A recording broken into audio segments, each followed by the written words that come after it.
Hello students, good morning and welcome to online class. How are you doing? I hope you've been keeping safe and you've been studying your book. I am Miss Adana, your chemistry teacher, and today I'll be looking at a topic in chemistry for SS3. So, and the topic we are discussing is carbohydrates.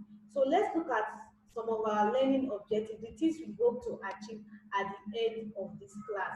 Number one is you should be able to define carbohydrates, state the properties of carbohydrates, classify carbohydrates and give examples of each class, state the constituent monosaccharide unit of disaccharides and polysaccharides, then grasp the meaning of reducing and non-reducing sugars and give examples of it. Demonstrate several ways carbohydrates can be tested for.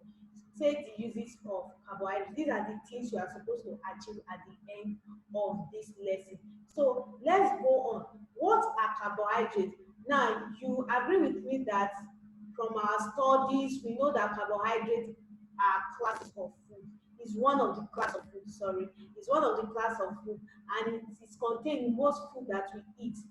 Yam, rice, potato, pap, which is ogi, our local ogi, carbohydrate. Even though some of the noodles, most of the noodles we eat are made up of carbohydrates. They contain high percentage of carbohydrates. So most food that we eat contain carbohydrates, but chemically speaking, carbohydrates are natural organic compounds containing carbon, hydrogen, and oxygen, with the hydrogen and oxygen the ratio of 2 to 1 as you have in water. You know water is H2O, so that means the ratio of hydrogen to oxygen is 2 to 1. So in all carbohydrates, you have the hydrogen and oxygen in the ratio of 2 to 1. So that's what we mean by carbohydrate. That's why the name is carbohydrates, which assume that they are hydrates of carbon. I hope you are getting that. That's why the name is carbohydrate. Hydrogen and oxygen in the ratio of 2, and then carbon is there. So it's made up of 3 elements: carbon, hydrogen, and oxygen. Going on, let's look at the properties of carbohydrate. Number one is that the molecular formula of carbohydrate is CsH2OY, where S and Y are numbers. Now, if you notice, we put that molecule of water, which is H2O, showing you that all molecules of water contain all molecule of carbohydrates, any molecule of carbohydrates contain hydrogen and oxygen in the ratio of 2 to 1. Now, if you look at the example I cited, glucose, which the molecular formula is 6H12O6. So, if you notice, S here is 6, Y here is 6 as well. So, you see that if you multiply 6 by 2, you have 12, which is the 12 atoms of hydrogen you have in that molecular formula, and then 6 by 1, which is 1 molecule of oxygen, 1 atom of oxygen rather, will give you oxygen. So you see that for all carbohydrates, the molecular formula, they follow that general molecular formula, CsH2OY. So that is then all carbohydrates. Another properties of carbohydrate, all carbohydrates, they dehydrate. That means they break down to and lose water molecule to give residue, black residue of carbon. Now, look at the general molecular. So they will lose water molecules to give us residue of carbon. So one molecule of water, meaning that, for example, glucose, which is 6 molecules of water, it means that 6 molecules of water will be lost and 6 molecules of carbon will be given up as the residue, as that black residue. So now, going on, we look at the classification of carbohydrates. Carbohydrates are classified into 2 broadly: simple and complex carbohydrates. Under simple, you have the monosaccharide and disaccharide. Examples of monosaccharides are glucose, fructose, and galactose. Then under disaccharide, you have maltose, lactose, and sucrose. Then for the polysaccharides, which are the complex carbohydrates, you have starches, fiber, which is also cellulose, and glycogen. So going on, you have simple carbohydrates. So simple carbohydrates are crystalline, They are soluble in water and they have sweet taste. Now, when we say something is crystalline, it means like this structure you are seeing, your table sugar, which is sucrose, is crystalline in nature. Crystalline, you can relate it to something like grain of sand. You know, sand is crystalline in nature, but something like powder we use to rub our face is not crystalline. So simple sugar are crystalline, they are soluble in water, and they have sweet taste. Next for complex carbohydrates. Now, complex carbohydrates are not crystalline. Look at this image you are seeing here. Like your pap. Pap is not crystalline. You can't compare the structure of pap with the structure of glucose. Look, with the structure of sucrose, rather, that's table sugar. The structure of table sugar is crystalline, while the structure of pap is not crystalline. Pap is an example. You have sometimes custard is an example of carbohydrates. These are non-crystalline. So they are insoluble in water and they are tasteless. They don't have taste. But for the simple sugar, they are crystalline, they are soluble in water, and they have sweet taste. So going on, let's look at monosaccharides. Remember we said that monosaccharides is under simple carbohydrate, which is also simple sugar. So they usually consist of 6 carbon atoms per molecule, and they can be hydrolyzed further, meaning that they cannot be hydrolyzed, sorry. Monosaccharides cannot be hydrolyzed further into any simple molecule or sugar. So you cannot break them down into simpler or smaller molecules. So examples of monosaccharides are glucose, fructose, galactose, which we mentioned. Now, the point of interest is that glucose, fructose, and galactose have the same molecular formula, which is C6H12O6, but they have different structural formula. That reminds you the definition of isomers. Isomers are compounds with the same molecular formula but different structural formula. Now let's take a look at this. Now look at this image that I have here. If you count the number of carbon for glucose, 1, 2, 3, 4, 5, 6. Count the number of hydrogen, you have 1, 2, 3, 4, 5, 6, 7, 8, 9, 10, 11, 12. That's C6H12. Then oxygen, you have 1, 2, 3, 4, 5, 6. So giving us the molecular formula of glucose. Now let's go to fructose. You have 1 carbon, 1, 2, 3, 4, 5, 6. Hydrogen, 2, 3, 4, 5, 6, 7, 8, 9, 10, 11, 12. And oxygen is 1, 2, 3, 4, 5, 6. So if you count the one for galactose, you will see that it's also C6H12O6. Now, what is the difference between the structure? Now, if you look at glucose, the carbonyl group is attached to a hydrogen atom and the body of the molecule. Now, for fructose molecule, the carbonyl group is attached to a CH2OH group and then the body. Then for the galactose, the carbonyl group is attached to a hydrogen and the body. The same thing you have in the glucose. But now, look at this carbon 4. 1, 2, 3, 4. On carbon 4 of galactose, you have the OH group on the left, which is shown in this red color. Then on the carbon 4 of glucose, you have the OH group on the right. That automatically makes it an isomer. So glucose is an isomer of galactose because of that difference in that structure. I hope we are getting it. Now, coming to this group that we have here, remember when we were studying aldehyde and ketones? Aldehydes, when I mean aldehyde, we are talking alkanal, and ketones are alkanoids. Now, this is an aldehyde group, the carbonyl group, attached to a hydrogen and then another organic group. Then this carbonyl group is attached to an organic compound and another organic compound. Carbonyl group attached to two different organic groups.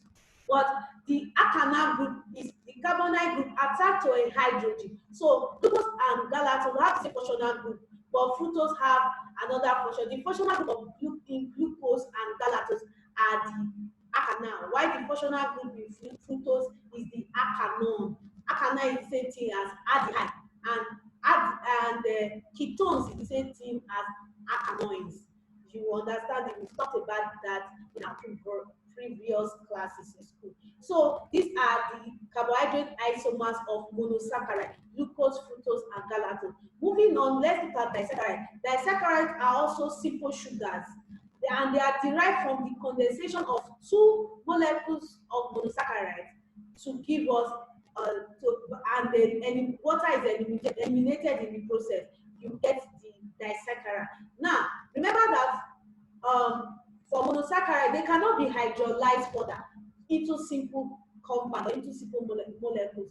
But disaccharide can be hydrolyzed to give you the monosaccharide that from there. Now, when we say hydrolyze, it means to break the compound or split the compound in the presence of water. Now, condensation is joining two simple compounds together to form a bigger compound, while hydrolysis is breaking a big compound or a big molecule to give you simpler molecules. So, you see, the forward reaction is condensation, which gives you a disaccharide and then water. So, hydrolysis is adding water to that molecule to give you the repeating units or the monosaccharide unit that make up that particular disaccharide. Now, if you look at the formula of this disaccharide, you see C12 rather, C12, H22, O11. You will agree with me that the ratio of hydrogen to oxygen is also 2 to 1, because 11 times 2 is 22 and 11 times 1 is 1.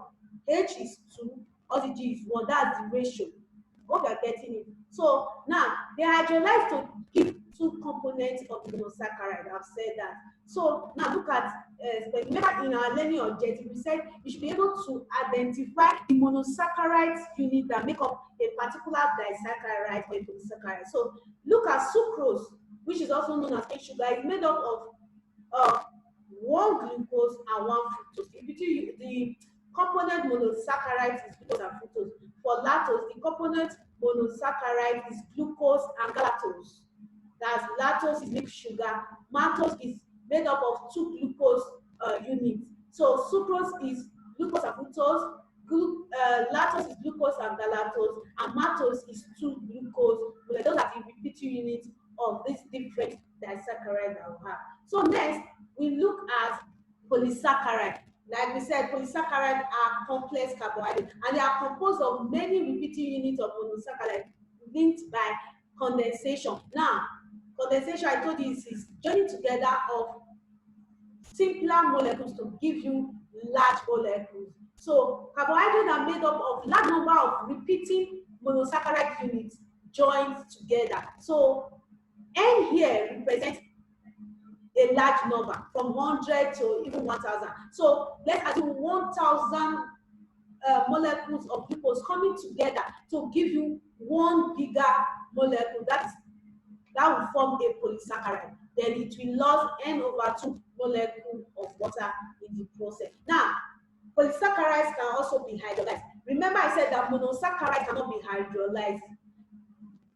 Disaccharides can be hydrolyzed because the two repeating units of that disaccharide, while polysaccharides will be hydrolyzed in the presence of enzyme or acid to give us the component monosaccharides that make them up. Now let's look at the component monosaccharides that make up different polysaccharides. We have starch, a very good example of a polysaccharide, which is made up of repeating units of glucose. Cellulose is made up of repeating units of glucose as well. Glycogen is made up of repeating units of glucose as well. And then inulin is made up of repeating units of fructose. So you see that each of their repeating units is given on the other side. So the repeating unit of glucose is of starch rather is glucose, cellulose is glucose, glycogen is glucose, and inulin is fructose as well. So moving on, we go to reducing and non-reducing sugar. When we say reducing sugar, so carbohydrates can also be classified as reducing or non-reducing. Now, what is used to know whether a carbohydrate is reducing or non-reducing is the Ferlin solution. So Ferlin solution is a mild oxidizing agent containing copper-2 complexes.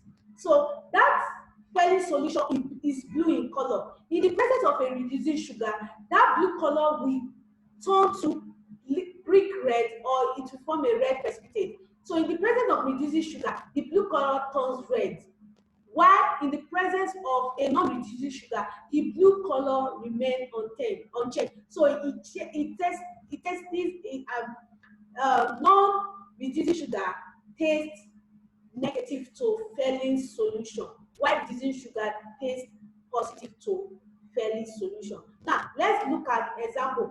All polysaccharides, all monosaccharides, sorry, are reducing sugar.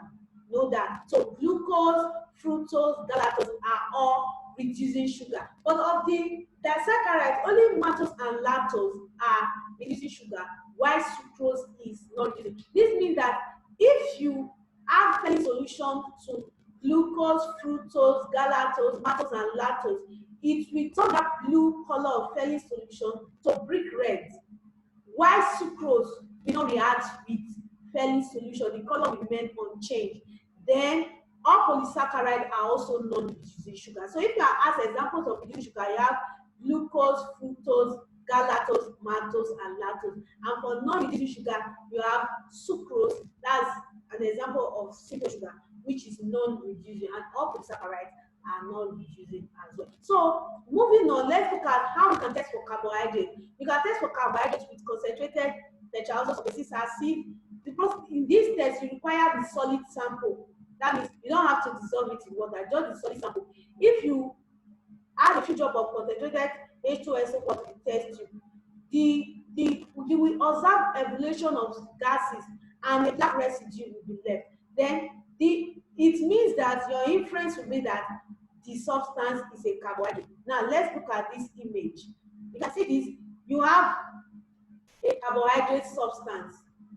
Then you added concentrated H2SO4, and then look at the change in 15 minutes, and in 16 minutes, the black residue got even bigger. So that tells you that all carbohydrates, whether monosaccharide, disaccharide, or polysaccharide, they can react with they can react with concentrated H2SO4, that's concentrated tetraoxosulfuric acid, to give you black residues of carbon with the evolution of gases.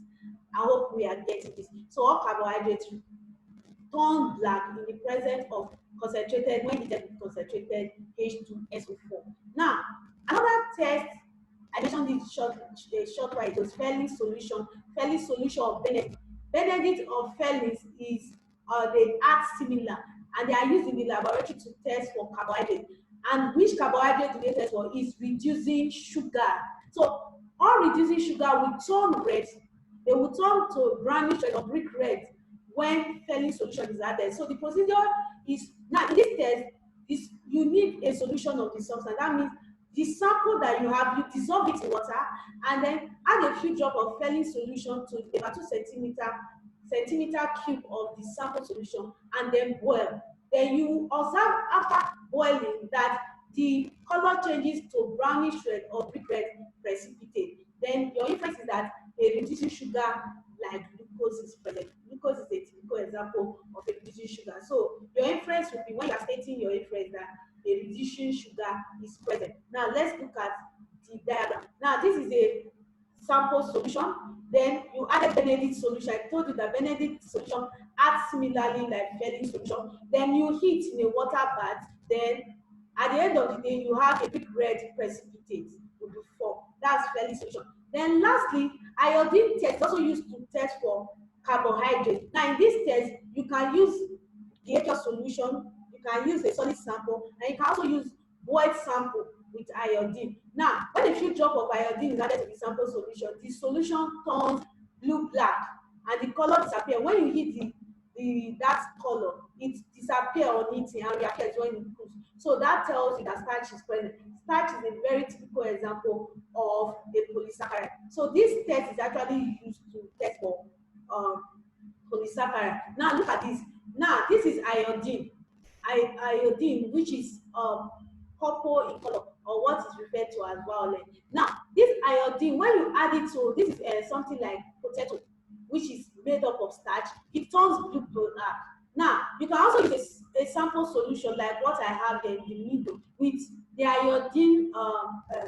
Iodine. When you add iodine to this sample solution, it turns blue-black. Hope you are following. So from what we have said in the test of carbohydrates, Concentrated H2SO4 shows the presence of any form of carbohydrate, whether monosaccharide, polysaccharide, or disaccharide. Then fairly solution is used to test for reducing sugar, while iodine is used to test for starch. Then lastly for today, we are going to be looking at the use of carbohydrates. Carbohydrates are used as immediate source of energy for sick people and sportsmen, like during the inter-sport.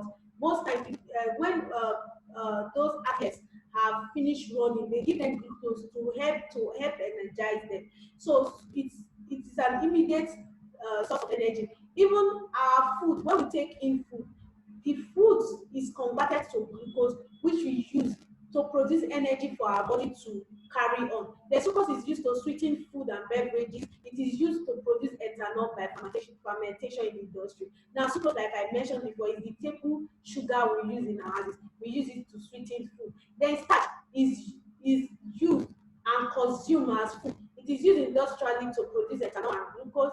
In textile industry and laundry, it is used to stiffen clothes. That is to make clothes hard. Now, when you say I want to starch this my cloth, so starch is used to stiffen clothes. Then cellulose is the main raw material used for the manufacture of paper, because cellulose is what make up the cell wall of plants.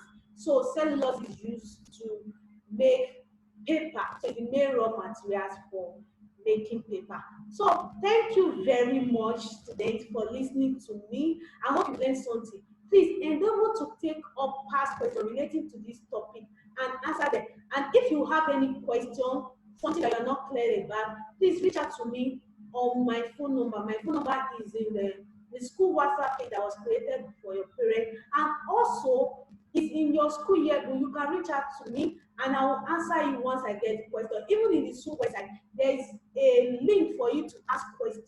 So go to that link, send your questions, and I will get back to you as soon as possible. Keep staying safe and God bless you.